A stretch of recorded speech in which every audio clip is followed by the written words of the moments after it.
Hello, and welcome to Cindy's Corner. Today, boys and girls, we're going to review the book Otis. Have you ever heard of the book Otis? If you've got the book Otis, go get it so you can follow along.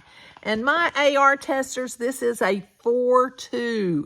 So my third and fourth graders, this is a 4-2. Even fifth graders, 4-2 level.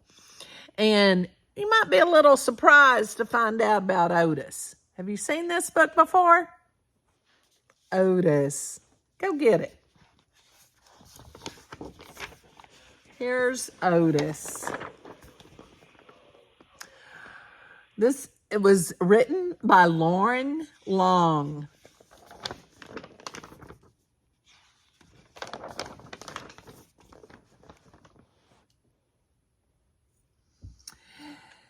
There was once a friendly little tractor. Otis is a tractor.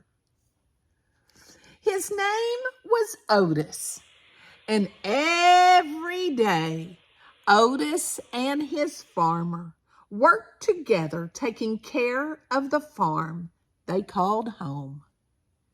Otis liked to work. Do you like to work? But after working hard all day, Otis was ready to unwind and play. He would ride the rolling hills and skirt mud pond down by the corn. He would leapfrog bales of hay and explode through the haystacks.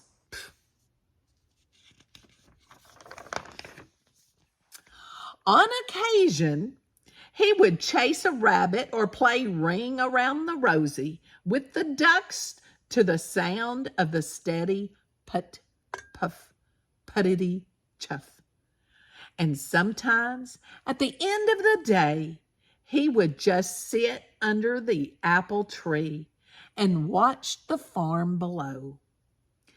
Every night, tired but happy, Otis would puff into the little stall in the barn.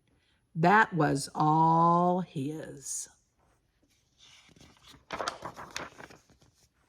One night, when Otis was fast asleep, the farmer brought a beautiful baby calf into the barn. The calf bawled and bawled for his mother. But when the sleepy sound of a soft put, puff, puttery chuff came from the next stall, the scared little calf stopped bawling and drifted off to sleep. From that day on, the calf started following the little tractor wherever he went. Puff, put, puff, puttery chuff. She followed him over the rolling hills and down by Mud Pond. She was right behind him, leapfrogging bales of hay. And the calf made their games of ring around the rosy all the better. Sometimes, at the end of the day, the two of them would just sit together under the apple tree and watch the farm below. Otis loved his little calf, and the little calf loved Otis. Then, one day, the farmer surprised everyone with a brand new yellow tractor. "Time to move out, Otis," the farmer said. He took Otis out of the little stall in the barn that was all his and parked him back behind the barn. Then he backed the big yellow tractor into the stall next to the little calf. But the little calf didn't like the big yellow tractor. He had a deep rumbling snore that shook the stall when he slept. There was no one to purr the little calf gently to sleep, no one to spend her days with. And Otis could not even see his farm as the weeds began to cover his tires. His friend often sat with him, but she could not get him to play like the old days. It was early summer when the farmer discovered a poster. Who has the prettiest calf in the land? Judges will decide at the county fair and award a fancy blue ribbon to the winner. The farmer knew the answer. He would show the little calf. But on the morning of the fair, the little calf was nowhere to be found. She had wandered down by the mud pond, by the cornfield, to cool off. When she waded into the muddy water, her feet sank. With every step, she sank deeper and deeper and deeper. The little calf was stuck in the mud pond. "Get the hands!" the farmer shouted when he saw her. All the farm hands came running with the ropes, but the more they tugged, the more stuck the calf got. "Get the big yellow tractor!" the farmer shouted. "He can save her." But the tractor just scared the little calf. She sank in deeper and deeper. Nearby farmers began to gather. Then, "Call Fire Chief Douglas and the fire truck," the farmer shouted. "They can save our little calf." But the sight of the big red fire truck startled the little calf in even deeper. The farmer was fit to be tied. If the farm hands and the big tractor and even Fire Chief Douglas and his fire truck couldn't save the little calf, who could?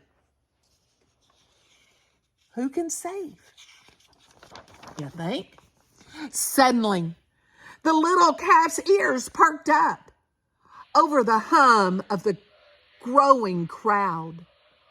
There came a faint sound in a distance, a soft, rhythmic purr.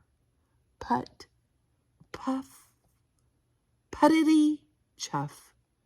The crowd turned and looked. The sound became louder. Put, puff, puttity, chuff. And all at once, Otis puffed from around the barn. He turned and headed straight toward the mud pond.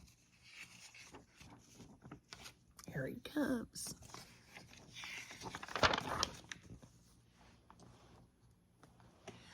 Otis puffed down the rolling hill and pulled right up next to the muddy water's edge.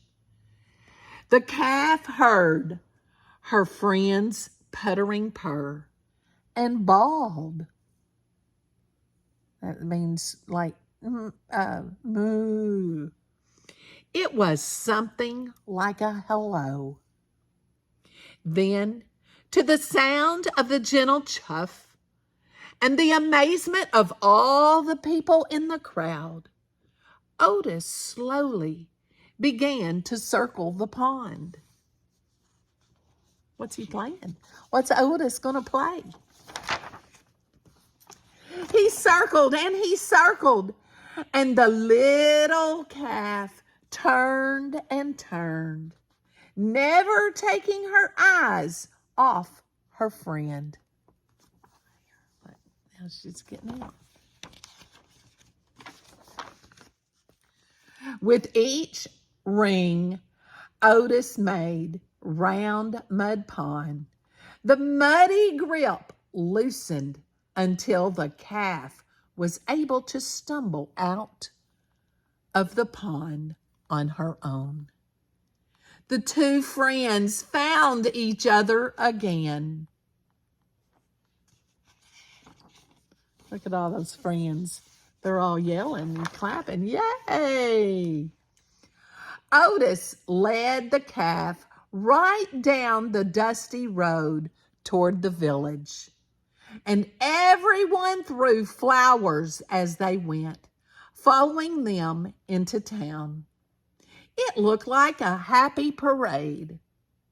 No one needed a fancy blue ribbon to tell them that the calf was a special calf. Otis was a special tractor, and the two of them were special friends.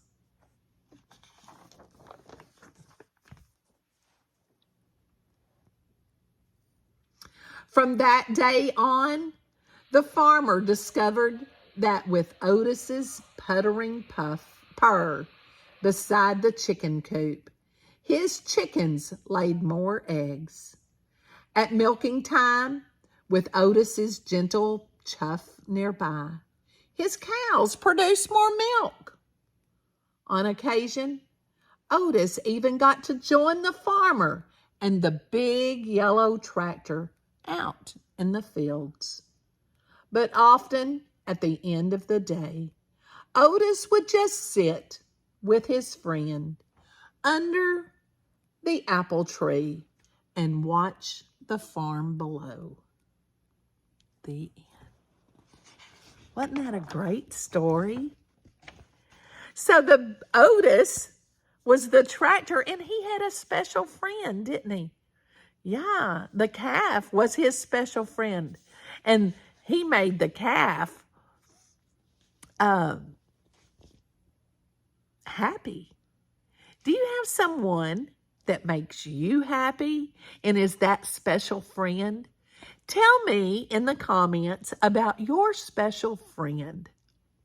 And do you think this is a real story or a made-up story, a make-believe story? Yeah, had a great imagination. Tell me about your friend. And I know you're going to go to that friend and you're going to give them a hug and tell them you love them. Have a great day. Don't forget, subscribe, ring that bell, and thumbs up so that you can share Cindy's Corner with your family and friends.